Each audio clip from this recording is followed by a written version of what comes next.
Odkedy chodia deti na celom šírom svete večer spať, všetky vedia, že sa v ich skriniach ukrývajú príšery.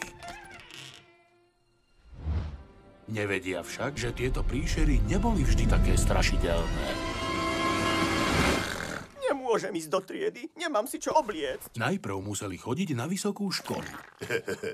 Príšerky, univerzita. No dobre, tak dobre, veľmi smiešne, Sullivan. Vyzeráš výborne, Vazovský. Ak už si chceš niekoho vystreliť, tak by si aspoň mohol vymyslieť niečo vtipné. Čo to je? Vôbec to nechápem. Zápis bude v lete 2013. Milujem vysokú. Príšerky, univerzita.